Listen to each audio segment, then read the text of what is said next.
to welcome Youssef Alshammari, Editor-in-Chief of Surgery Insight. Good evening, Youssef, and thank you for joining us tonight. Good evening, Alexandra. Pleasure to be with you. Happy Valentine's, Youssef. Happy Valentine's to you as well, and hopefully to the market. I hope too.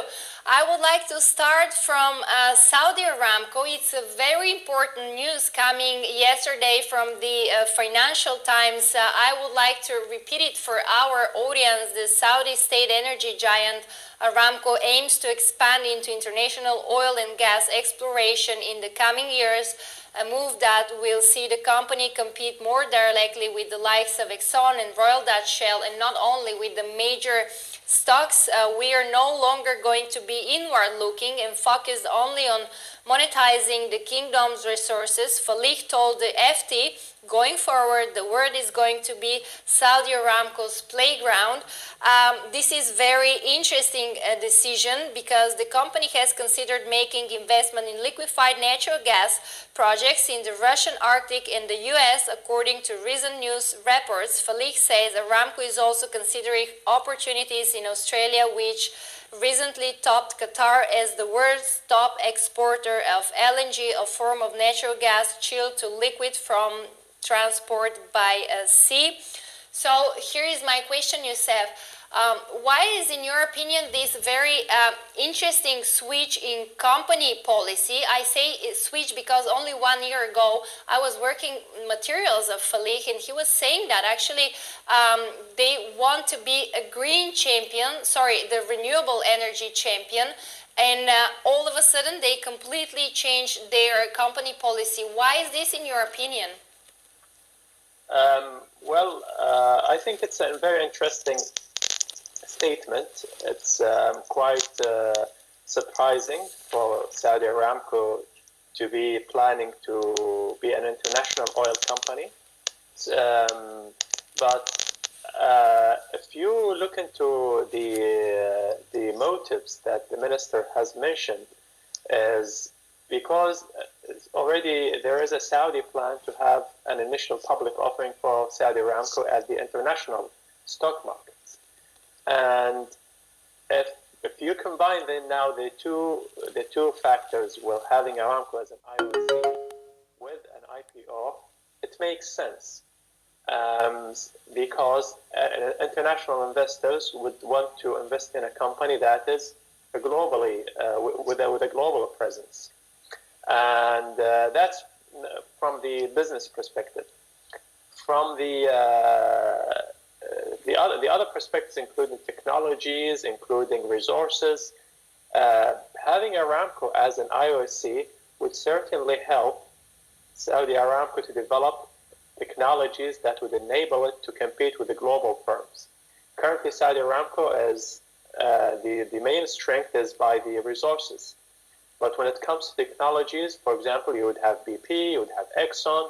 They have certain technologies that are very, very well developed in the West.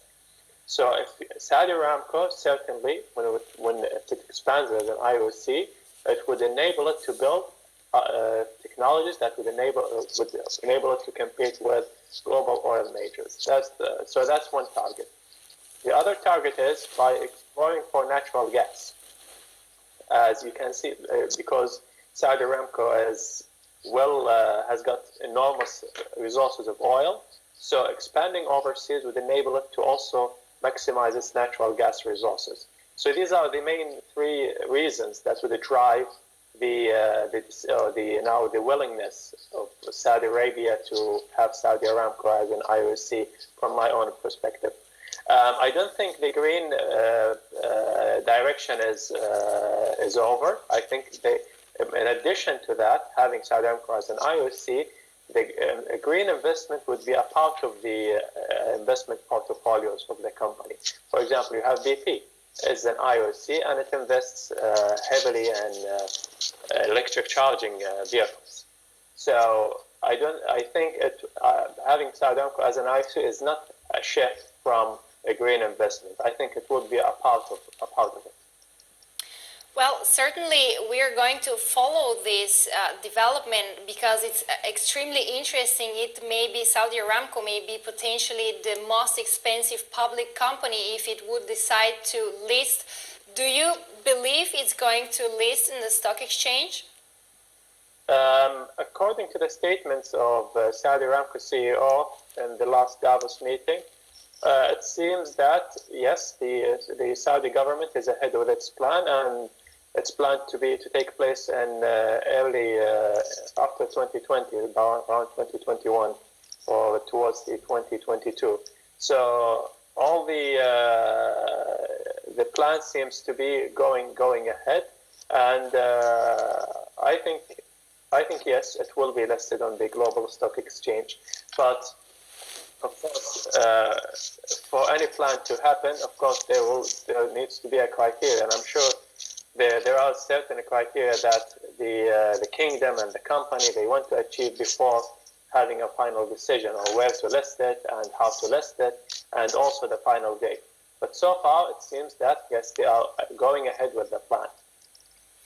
Well, in this case, it's extremely difficult to compete with Saudi Aramco. What do you think is going to happen in terms of competition? For example, Exxon, British Petroleum, Eni, Duke, Chevron, they are all going to be in a difficulty, in your opinion. What is going to happen to the stocks? Well, I don't think it's about competition here, listing Saudi Aramco to compete with oil majors in terms of the stocks.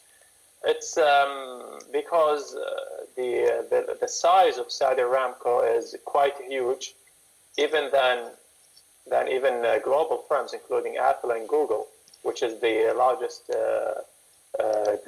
publicly traded firms in the world, not just IOCs. Because if you look into the resources of Saudi Aramco, it's very huge compared even to a normal IOC.